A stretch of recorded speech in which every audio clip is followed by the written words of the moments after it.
রান্নার তোড়জোড়ি কিন্তু বাড়ির থেকে আগে থেকে সব গুছিয়ে তবে এখানে আসা হয়েছে। মাংসর জন্য মিক্সার করে মশলা প্লাস হাতা খুন্তি লবণ হলুদ সব বাড়ির থেকে ব্যাগে করে আনা হয়েছিল। আর এই যে আমাদের প্রিন্সেস হাই করছে, আজকে কিন্তু ওরই বার্থডে উপলক্ষে এত কিছু আয়োজন। যাই হোক, রান্না তো আমাদের করা লাগছিল না, তাই এখানে দাঁড়িয়ে একটু নাচ দেখছিলাম।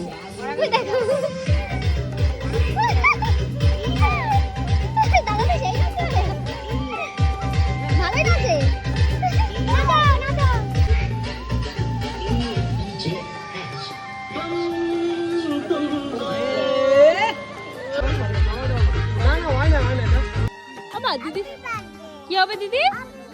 Happy birthday. তো চলো নাচ গান অনেক মজা করলাম। এবার যার বার্থডে উপলক্ষে এত আয়োজন তার বার্থডেটা সেলিব্রেশন করি। তো তোমাদেরকে তো আগেই বললাম যে দেবাংশীর দিদির বার্থডে উপলক্ষে কিন্তু আজকে আমাদের এখানে আসা, আর তাই কিন্তু আসার আগের দিনই এখানে একটা কেক অর্ডার করা হয়েছিল, সেটা কিন্তু আসার সময় আমরা সঙ্গে করে নিয়ে এসেছিলাম। আর তাই রান্না বান্না কমপ্লিট হয়ে গেলে আনন্দ মজা করে আমরা সবাই মিলে একসাথে কেক কাটিং করে নিলাম। আমাদের সঙ্গে যে কটা বেবি এসেছিল সবাইকেই পাশে বসানো হয়েছে, তবে ওই যে ক্যান্ডেল জ্বালানোর কারণে ভয়তে উঠে গেছে। তো কেক কাটিং তো হয়ে গেছে, এবার চলো তাড়াতাড়ি করে সবাই মিলে খাওয়া দাওয়াটা করে নি। কারণ আমরা ওই যে বললাম পাহাড়ের ভেতরে এসেছি, আর একটু পরে যেহেতু সন্ধ্যা নেমে যাবে আর এখানে কোনো লাইটেরও ব্যবস্থা নেই, আর তাই কিন্তু সন্ধ্যা হওয়ার আগেই আমরা এখান থেকে সবাই খাওয়া দাওয়া কমপ্লিট করে বেরিয়ে পড়বো। রান্না বান্নায় তো আগেই বললাম প্রথমে হয়েছিল চিকেন তান্দুরি, আর ওগুলো খেয়ে সবারই প্রায় পেট ভরে গেছিল। আর তার সাথেই কিন্তু ছিল দুপুরে গরম গরম ভাত আর চিকেন কষা। সব শেষে খাওয়া দাওয়া কমপ্লিট করে বাড়ি আসতে আসতে আমাদের অনেকটাই রাত হয়ে গেছিল। কিন্তু আমি যেহেতু আগের দিনই ওর উপহার কিনে এনেছিলাম, তবে দেওয়ার আর কোনো টাইম পাইনি, তাই এখন বাড়ি এসে ওকে উপহারটা দিয়ে দিলাম। কিন্তু আমি এটা দেওয়ার আগেই দেবাংশী বায়না করেছিল এটা ওর দিদিকেও নিজের হাতে দেবে, তাই ওর ছোট্ট দুটো হাত দিয়ে ওর দিদিকে বার্থডে গিফটটা দিয়ে দিল। আর এটা কিন্তু ছিল একটা রূপোর ব্রেসলেট। কেমন হয়েছে তোমরা অবশ্যই কমেন্টে জানিও।